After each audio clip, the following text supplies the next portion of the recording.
By the time clients come to see a therapist, they have usually reached their wits' end.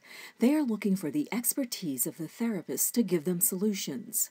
In the 1940s, Carl Rogers pioneered a radical solution called humanistic psychology, which emphasized that people held within themselves the solution to their own problems. They were the experts in their own lives. They could choose their own paths to fulfillment. This took the power from the therapist and honored the power of the client.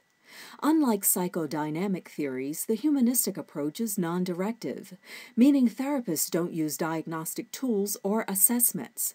They don't offer advice, give suggestions, ask questions, or share information about themselves. Rogers found that therapy was powerful and effective when the counselor was able to genuinely accept the client in the moment and to enter into the client's frame of reference and convey an empathetic understanding to the client. Humanistic therapists believe this approach opens the doors to clients being less defensive, more open to themselves, and willing to experience deeper exploration and greater insight, leading to positive action. It was through humanistic psychology that those in therapy began to be seen less as mental patients and more as clients. By the 1950s, the humanistic approach had become known as client-centered therapy. The focus shifted from clarification of feelings to trusting one's own experience and developing an internal locus of evaluation. 3 decades of research followed in which Rogers was interested in better understanding how clients progress in therapy and the qualities of the client-therapist relationship as a catalyst to personality change. Thousands of hours of research gave the psychological community a wealth of information which identified effective therapeutic means.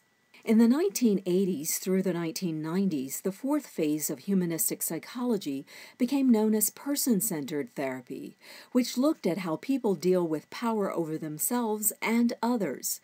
The theory's application was broadened to include group counseling, healthcare, education, leadership, administration, and even social and international relations.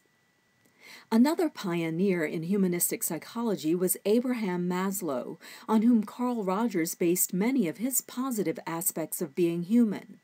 Rather than concentrate on the negative side of human issues, Maslow looked at what people were capable of: joy, creativity, and self-fulfillment. He studied what he called self-actualizing people, who were more adept at welcoming uncertainty in their lives, were more accepting of themselves and others, were more autonomous, and had a greater sense of humor than ordinary people.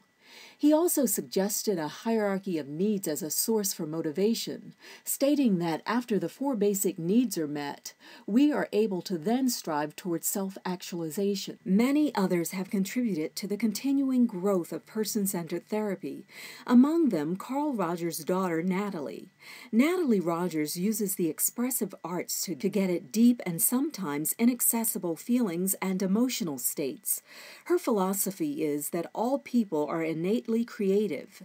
These creative abilities, she says, along with empathetic listening, can be used to transform and heal. In the U.S. today, person-centered therapy is seen as the foundation for all counseling and therapy, but as a whole is considered passé or insufficient. In Europe, however, the person-centered approach has become one of the leading approaches to counseling and psychotherapy and is taught in many schools as a viable means of therapeutic healing.